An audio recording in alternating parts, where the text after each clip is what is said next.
प्यारे बच्चों, आज मैं कक्षा 10 यानी कि हाई स्कूल बोर्ड का सप्लीमेंट्री का प्रथम पाठ यूपी बोर्ड NCERT के माध्यम से आपके सम्मुख लेकर प्रस्तुत हुआ हूँ। मैं आशा करता हूँ कि पिछले पाठ जो आपको कक्षा 10 के दिए गए थे वे आपको कंठस्थ हुए होंगे। आज मैं आपके सम्मुख इस सप्लीमेंट्री रीडर से यानी कि पूरक पुस्तक से जो 2 शॉर्ट क्वेश्चन के आंसर लिखने को आते हैं उनमें प्रथम पाठ आपका लेके चल रहा हूँ, जिस पाठ का नाम है the inventor who kept his promise. आविष्कारक जिसने अपना वचन निभाया। केप्ट मीन्स निभाना, प्रॉमिस मीन्स वचन, इन्वेंटर मीन्स आविष्कारक। एक आविष्कारक जिसने अपना वचन निभाया, ये प्रथम पाठ है जिसका राइटर है थॉमस अल्वा एडिसन। इस थॉमस अल्वा एडिसन ने अपनी दैनिक दिनचर्या को इस पाठ में स्पष्ट किया है। कवि ये स्पष्ट करता है इस पाठ में कि किस तरह से उसने अपनी दैनिक दिनचर्या को स्पष्ट किया है।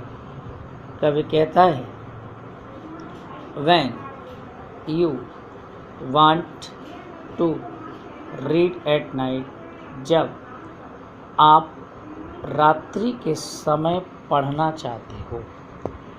When you read at night, कभी कहता है कि जब आप रात्रि के समय पढ़ना चाहते हैं।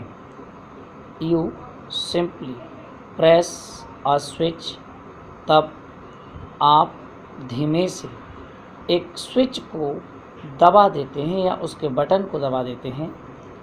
And the electric lamp gives you light, तब आप बिजली के उस बल्ब से प्रकाश प्राप्त करते हैं।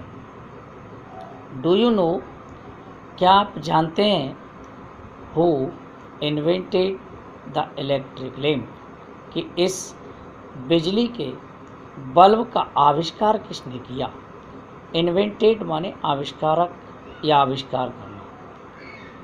इस बिजली के बल्ब का आविष्कार किसने किया। He was an American named Thomas Alva Edison. वह अमेरिका का व्यक्ति था जिसका नाम थॉमस अल्वा एडिसन था। उन्हें देखें, When you want to read at night, जब आप रात्रि के समय पढ़ना चाहते हैं। You simply press a switch, तब आप धीरता के कारण एक बिजली के स्विच को प्रारंभ कर देते हैं। And the electric lamp, तब विद्युत बल्ब आपको give you light, प्रकाश देता है। Do you know, क्या तुम जानते हो, who invented the electric lamp, इस विद्युत बल्ब का आविष्कार किसने किया। ही वॉज एन अमेरिकन, वह एक अमेरिका का व्यक्ति था, नेम्ड थॉमस अल्वा एडिसन, जिसका नाम थॉमस अल्वा एडिसन था।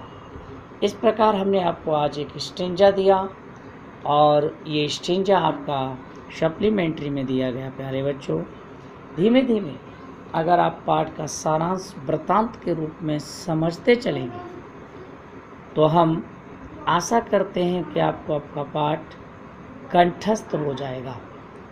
और कंठस्थ हो जाएगा तो आपको आंसर भी आराम से समझ में आ जाएंगे। इन्हें याद करने की आपको कोई आवश्यकता नहीं। जब आप आराम से उसे समझ लेंगे तो उसके उत्तर भी बड़े आराम से बना लेंगे। मैं समझता हूँ कि आपको ये सारांश तनिक सा कंठस्थ हुआ होगा। कल आपके लिए फिर पुनः हाई स्कूल की इसी स्टेंजा को आगे बढ़ाने का प्रयास करूँगा। तब तक के लिए आप बने रहिए हमारे इस चैनल यूट्यूब पर। और पिछले अगर आपने स्टेंजा नहीं देखे हैं तो इसको सब्सक्राइब कर लीजिए, जिससे पिछले स्टेंजा आपको मिल जाएं, पिछले पाठ मिल जाएं, क्योंकि आपको अब मेहनत की विशेष आवश्यकता है। और इसी वाणी के साथ मैं अपनी इस वाणी को विराम देता हूँ।